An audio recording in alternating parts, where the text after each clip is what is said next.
players and only 3 national players. So the clubs do well, but the national team doesn't do well. Captain. Well, I think something that affects when you have more players playing for the cups or the what do you call club it? side. For the clubs, Yes, yes, exactly. That's what I wanted to say. For the clubs, you find that it is so difficult to build a very strong team for the nationals. For the nationals, Yes. because remember this that Bernard, when you have more, there is more games to play. Remember that when it is club plays, a lot of playing that is there, and those athletes would have practiced more. They will have interacted maybe with big players, and therefore they will have an advantage as a country now when they go. But the foreigners will be getting the advantage, not the home club. Not the home team. club. Yes, and exactly. I think that would be the ultimately, you problem see, it is the club, which is a homegrown club, that is going to be the beneficiary.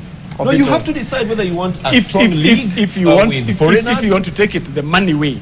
Then you have to promote the clubs. You see, teams like Tukwizwa Mazembe, who have played in the World Club Championships, have gone that way because they can put in 11 foreigners in the team. Yes. Okay, so you've got to decide whether you want strong club representation or national team representation. Look at England. For Tanzania, we must congratulate the team. No, we do. About it. Young no Africans has done very well. We're moving on now. That is in the Confederations Cup, but there's also the Champions League, and I think there was Al Ahly and Wydad.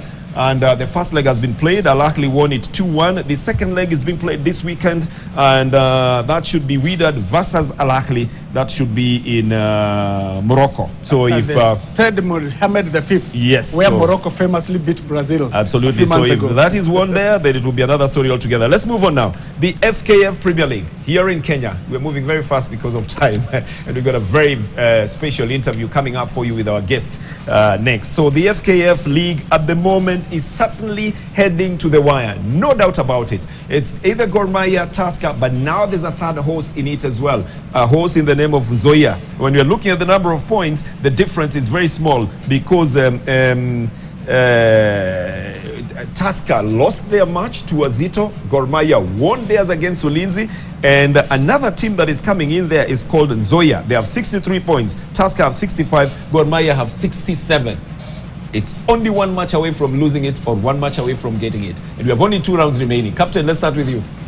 I think first and foremost, we have got to look at, especially when you're talking about Nzoia, you have got to look at the consistency that they have had. Because remember that for a very long time, we were looking at... That's Nzoia you're talking about. Yes, that's Nzoia. But of course, if we are talking about Tusker and Gor Mahia, remember, this is a rivalry that has been there for a very long time, Bernard. And if you look at the defenders, which is Tusker, they have been initially, if you remember when we were doing this analysis early in the season, we were doubting that they are going to defend the title. But again, of course, it's getting close the way you have just put it. Ken? This is going straight to the wire, unless Tusker lose their next match. So on Tuesday next week, Tusker play Posta and Gor play KCB. Nzoia, on the other hand, will be playing host to KCB. Should Gor win their match, they'll be champions. Should they falter, Tusker has a chance. Nzoia, yes and no. I think Nzoia may not make. Why are you saying should Gor win, they'll be champions? I think if they win, they'll get 70 points. Each of them has got to collect at least 4 points. The Gor Mahia has got to collect at least 4 points from the 2 matches remaining. That means a draw and a win. They must collect 4 points. Bernard, what I should have said is if Gor win and Tusker don't win, draw or now that's mathematics is where that's where I usually disagree. You must do Gor win and Tusker win. If Gor lose and Tusker lose. likely this will go to the last day of the season, which is the 24th, when Gor play City Stars, Tusker play Vihiga. It's going to be a tough one. Remember, Tusker was beaten last weekend by Wazito. Totally unexpected.